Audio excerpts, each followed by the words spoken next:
No matter what you're building in your shop, you're going to have sawdust afterwards. Let's turn it into some going out to eat money. I saw this project a while back, set a few out at my craft booth, and at the end of the day, I was baffled. What I was going to throw away made me 48 bucks. I consider scrap wood to be at its final stage of life when it brings my hand toes a little too close to those fast, sharp, spinny things. And that final stage happens to be returning it back to the earth. But sawdust doesn't burn that great. Most people end up throwing it on top of some paint cans to hide them in their trash. That's jail time, by the way. My saucepan and hot plate are built into one, so I can knock this project out in the garage. However, if you want to do it in the comforts of your own home when your wife is not there, there is no mess, there is no odor. Just make sure you are buying a dedicated pot, because you're not going to want to make mac and cheese in this later.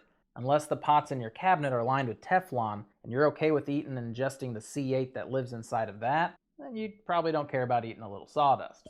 First ingredient you need is some sawdust. Take it out of your dust collection system. I'm sure there's some around your miter saw. When I run my planer, I like to keep all those bigger, thicker chips because it does very well for this project. I've also made it out of that little fine dust that sits around the shop. Either one will work. Second ingredient you'll need is some paraffin wax. It comes in these hard little blocks. It's how they make candles. It's also the stuff they coat apples in until you buy them from the store. Paraffin wax, the miracle product.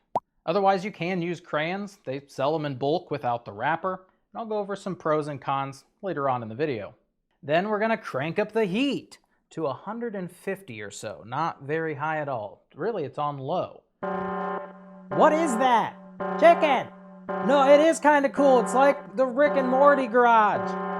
Did you guys read this yet? Okay. All right, we got to get moving because this thing's starting to smoke. To cut your paraffin wax, don't saw at it. It's going to take you all day. Just put your knife on there. Give it some light pressure. If this is your first time making this product, cut about 1 inch off of the block. Cut them into little 1-inch pieces and throw them into your pot. Pretty soon it'll begin to melt and make this very beautiful little thick liquid.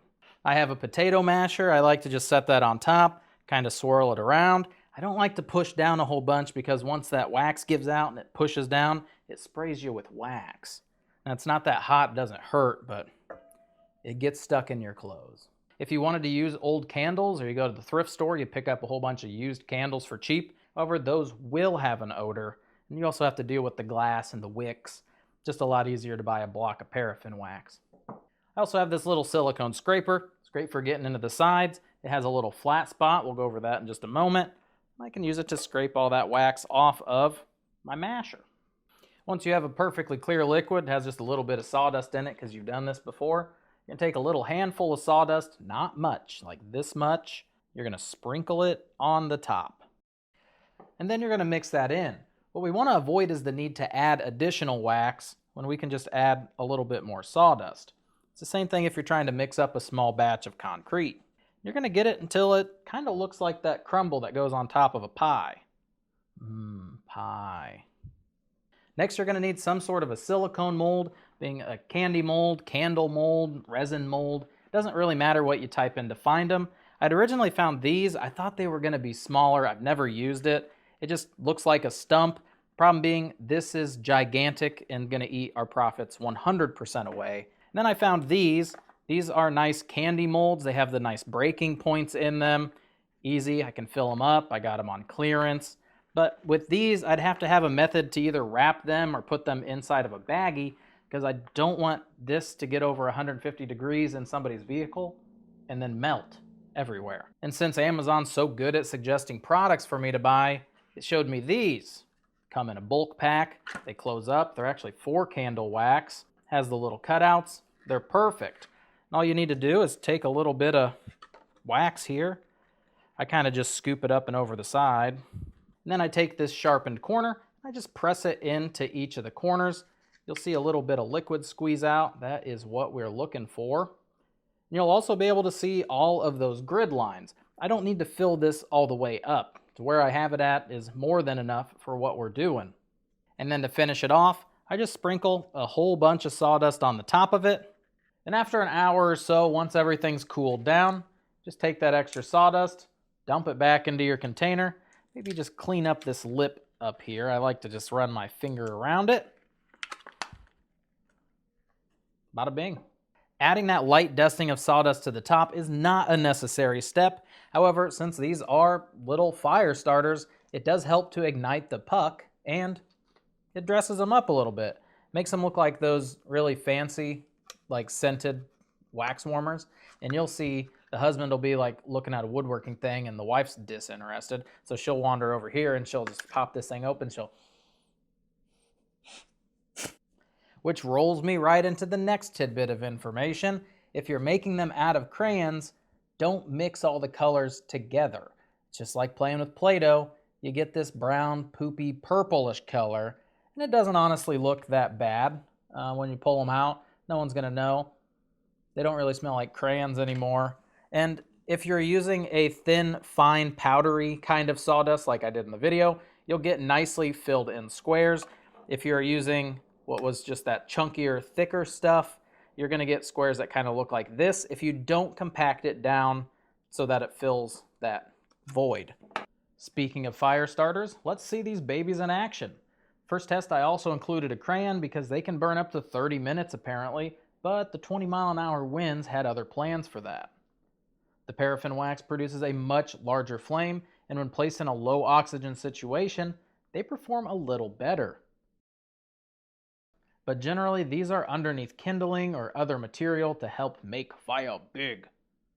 And here, once again, the paraffin wax does a better job. By now, you've come to the conclusion that at the end of the day, you don't want a bunch of wax in the bottom of your fire pit. But that's not how this works. Because of science, it actually dries as a powder. Once it's burned up, same with the crayon paraffin wax. It's just a powder. And now it's time to start selling these so we can be that much closer to being a millionaire. This is the Grimmery. Watch the movie Wicked. Sawdust, 100% free once you've built a couple projects. Containers, for $12.99, I'm getting 50 of them, which takes each one of these down to being only 25 cents. Wax comes in a 1-pound box at $9.99. I have 17 finished little fire starters, so 59 cents per one of these for my wax. Electricity, the cheapest I can go is 1 penny, so 17 cents total. Time, wax melting is gonna be the largest amount of time for this. I'm gonna say you could easily get this done between 3 minutes and 4 minutes each one. All you're doing is you're mixing it up and you're scooping it into one of these, and you wait for it to dry. I'm selling these for $6 each, 2 for $10. Why, nobody's gonna buy them for that price. Just save you guys the comment. It's a craft show. Everything at craft shows is a little more expensive. If you're selling them online, now you're competing with anything else available online. It's a click of a button. They don't care where they're going. Craft show, they're right there. They're at the booth. They see other stuff. Blah, blah, blah. Which means if you sell all 17 of them, your pure profit is $70.55 up to $87.55, depending on if they're bundled or not. Chicken, anything to add? He's got nothing.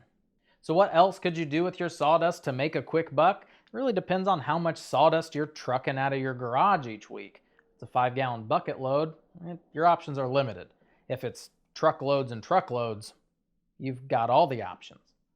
You can sell it as an animal bedding. Horses, goats, chickens, some guinea pigs and rabbits are okay with it. Some animals have respiratory issues with it, so please do your research. You can sell all of those as a makeshift bedding that they can scoop away and use instead of hay.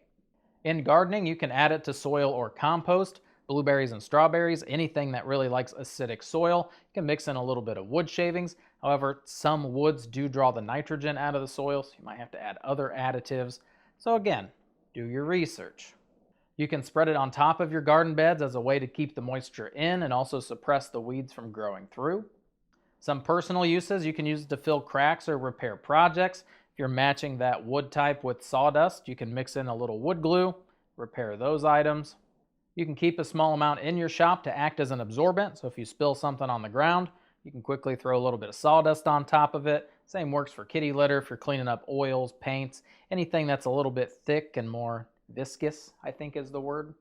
I've also heard, but never tried, that you can sprinkle it on your icy driveways and it gives you traction. It works as kind of like a salt. I think salt would do a better job. And if you're forced to participate in some sort of baked good drive, you could just mix a little bit of sawdust in with some Rice Krispie treats, and over the years keep adding a little bit more until they notice. That could also be seen as poisoning and jail time. Usually about midweek, the wife asks if I'm done recording for the week, and I usually tell her no, because I'm not. This is pretty much why.